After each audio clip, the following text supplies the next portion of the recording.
Hello and thanks for joining us. I'm Laurel Hess and this is Comcast Newsmakers coming to you from the state capitol in downtown Lansing. The state of Michigan is being run more like a business than ever before. We'll tell you why.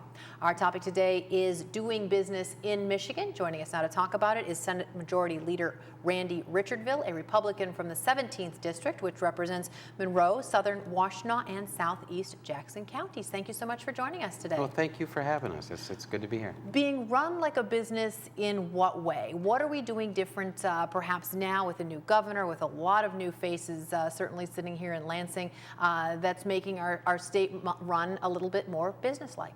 Well, quite a few things. As most people know, the governor is a businessman, ran one of the bigger computer companies in the country, Gateway Computers, for a number of years, I think 6, and has been a venture capitalist since. The lieutenant governor, a guy named Brian Calley, although he's a young man, is a CPA and used to analyzing businesses. My background is primarily Fortune 500 companies. I did global financial planning for several Fortune 500 companies. And the Speaker of the House is a small businessman himself. So when we get together in a room and talk about what makes Michigan's environment better for business, we have a lot of history, a lot of experience going into that equation. And so how are we as a state, as sort of legislators, running things differently and more business-like? Not just making it more business-friendly, but you're operating maybe, hopefully, perhaps a little more efficiently. Yeah, well, our governor came out with his plan, his budget plan on February 17th, which is about 3 weeks ahead of schedule. And the legislature has taken that information and then put our signature on it, going back and forth with the details on budgets. But we're also taking a holistic approach, looking not only at the budgets and the expenditures coming up, but where do we get the revenues to make this happen? And so we're balancing both sides of the equation, both sides of the income statement, so to speak, and also analyzing the balance sheet. And you know, I've been in state government for going on a dozen years or so, and I haven't heard the terms balance sheet and income statement with a state government since I've been here. So we really are looking at it as if it is a business, and we're running it that way too. And so hopefully passing that mentality down the ranks and making it more business friendly so that we can attract more businesses to our state and hopefully bring new jobs to the state?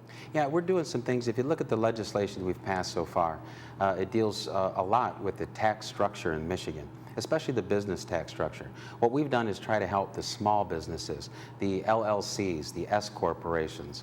We know that the companies that provide over 80% of the jobs in Michigan are those that have 100 employees or less. So we created a new tax structure that helps simplify their tax season and also lower the taxes they have to pay.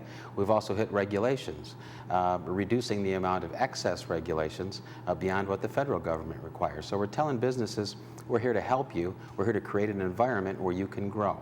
And now we're also sending a message to Wall Street by taking a look at our balance sheet. We have unfunded liabilities in the range of over $40 billion. This is money that we've promised to people for retirement or whatever it is, and we haven't made payments on that. So our balance sheet isn't good if you're a Wall Street broker or an investor potentially in the state of Michigan. So we made our first payment toward that in this budget, $160 million toward long-term unfunded liabilities. We have a low rating when it comes to our state in comparison with other states and municipalities. Our goal is to get back to a AAA rating so that when investors look at Michigan, they say, hey, these people run their state responsibly. They take care of their bills, and it's a less risky business investment than other states in the surrounding area. All right. Thank you so much for joining us today. Good luck as we see which version of which budget passes when.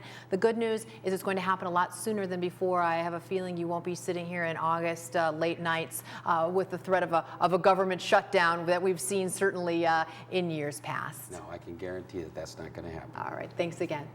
Today's Comcast Newsmaker was Senate Majority Leader Randy Richardville, a Republican from the 17th District.